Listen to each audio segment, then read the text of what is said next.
CGSS का तरफ से lead KIA, क्योंकि ये भारत सरकार का एक प्रोग्राम है। तो CGSS अकेला साफ सफाई रहने से चारों तरफ साफ सफाई नहीं रहता है, इसलिए मास इन्वॉल्वमेंट के लिए पेंशनर एसोसिएशन, हार्दिक सेवा फाउंडेशन और हमारा नज़दीकिया जो प्राइमरी एंड सेकेंडरी हाई स्कूल है उनको हमने शामिल किया। तो सारे मिलके ये प्रोग्राम करने को बाद जो बच्चों को अवेयरनेस देना है, जो बच्चों फ्यूचर के लिए देश का भविष्य है, उनको ये संदेशा हम देने चाहा और सारे लोग मिलके हम करने चाहा। इसको बाद हम एक प्रैक्टिकली एक स्कूल ग्राउंड साफ सफाई करेंगे। बच्चों को अंदर ये भावना जगेगा जो आगे से हमें हमेशा साफ सफाई रहना है।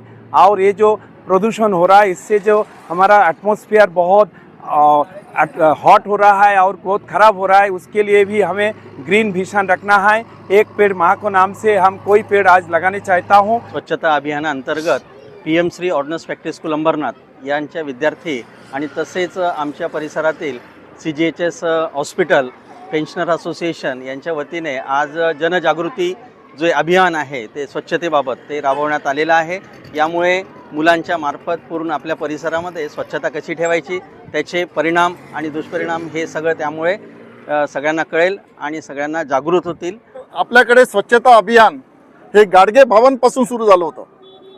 गाडगे भवनचा तुम्ही फोटो बघितला असेल, त्याच्यामध्ये बघा त्यांच्या एका हातात झाडू असते आणि त्यावेळेला त्यांनी सांगितलं होतं की सगळ्या अंधश्रद्धा दूर करा, पहिल्यांदा स्वच्छता करा, आणि ते रस्त्यांची वगैरे स्वच्छता करत असत। आणि ह्याच मार्गदर्शनानुसार महात्मा गांधींनी या स्वच्छतेचं महत्त्व समजलं आणि ते लोकांना पटवायला सुरू केलं, पण लोक तशी पटणार नाहीत। त्याच्यामुळे महात्मा गांधीने स्वतः हातात झाडू घेतला आणि हरिजन वस्तीमध्ये जाऊन, दलितांच्या वस्तीमध्ये जाऊन स्वतः स्वच्छता करू लागले। त्यांचे संडास वगैरे हे ते सगळं साफ करू लागले आणि तेव्हा लोकांच्या लक्षात आलं की खरोखर हे काहीतरी आपल्याला महत्त्वाचं सांगताय आणि आरोग्याच्या दृष्टीने हे महत्त्वाचं आहे।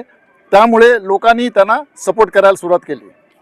लोकांमध्ये, शाळांमध्ये, अनेक मंडळांमध्ये याचं महत्त्व पटवायला सुरुवात केली आणि भारत सरकारने महात्मा गांधींच्या जन्मदिनी म्हणजे 2 ऑक्टोबर हा स्वच्छता दिवस म्हणून जाहीर केला।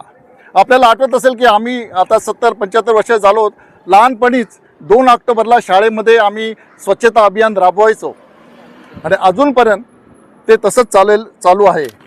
तर माझं म्हणणं एकच आहे की आपण जर स्वच्छता राखली तर आपोआप पूर्ण भारत देश स्वच्छ होईल।